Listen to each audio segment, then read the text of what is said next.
So after Trump's inauguration, there was a prayer service, and this bishop took the opportunity not to spread the word of God or spread the gospel of Jesus, but to instead take potty shots on Donald Trump and J.D. Vance. During a time that was meant to pray and unite, this bishop took the spotlight and decided to make political attacks and to divide. This reflects very poorly on Christians because it goes against every single one of our core beliefs. But let's check out what this bishop said. Roll the clip. In the name of our God, I ask you to have mercy upon the people in our country who are scared now. There are gay, lesbian, and transgender children in Democratic, Republican, and independent families, some who fear for their lives. Yes, I want to interrupt it here. She said some more things after this and we'll get to that. But the fact that she said that people are fearing for their lives? Really? Why should any LGBTQ member fear for their lives? Because Donald Trump signed an executive order saying that there's two genders, male and female? Because on a government level you can no longer pretend? Because in your personal life, there is nothing stopping you from playing pretend. You can go do a barbecue and you can still identify as a non-binary bunny. That's totally fine. You still have the freedom to do that. All Donald Trump is saying is when you enter the real world, you are one of two genders. You are either male or female. So on all your government documents, you have to play by the rules of reality. I don't think that's too much to ask. And if someone is fearing for their life because of that, we have bigger issues here. But let's keep watching. And the people who pick our crops and clean our office buildings, who labor in poultry farms and meat packing plants, who wash the dishes after we eat in restaurants and work the night shifts in hospitals, they may not be citizens or have the proper documentation. But the vast majority of immigrants are not criminals. They pay taxes and are good neighbors.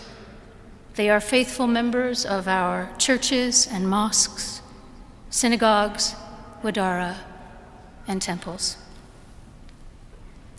I ask you to have mercy, Mr. President, on those in our communities whose children fear that their parents will be taken away, and that you help those who are fleeing war zones and persecution in their own lands to find compassion and welcome here.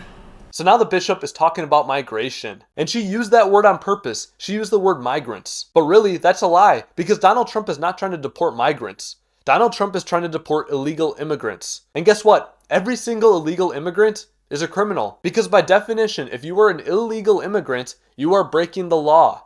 If you're doing something that's illegal, that means it's against the law. It's not that hard to understand. And if you're truly coming to America to build a better life for yourself and your family, the first thing you should do is follow the law. Your first action in our country should not be breaking the law. And if it is, why should we feel obligated to take you in? But I'll give the bishop credit. Not all illegal immigrants are violent criminals. But you are mistaken if you think that none of them are. Because other countries are dumping their criminals in America. And that's why it's so important to have an immigration system. Because then all the good immigrants that you're talking about can be welcomed in, because we can do a background check and we can decide whether or not they'd be good for the country. But then the bad people that are doing crime, we can look at them and do a background check and say, yeah, this person is probably not going to be good for the country. We can reject them. It's as simple as that. Have a clear and cut immigration system that allows all the good people to come in and allows all the bad people to stay out. Just like I'm sure at her house, the bishop has a door, because she doesn't want just anybody coming in her house. She wants to have safety and security. So she has a door that locks, so she can choose who she lets in. If she thinks someone's going to be dangerous, you keep them outside the house.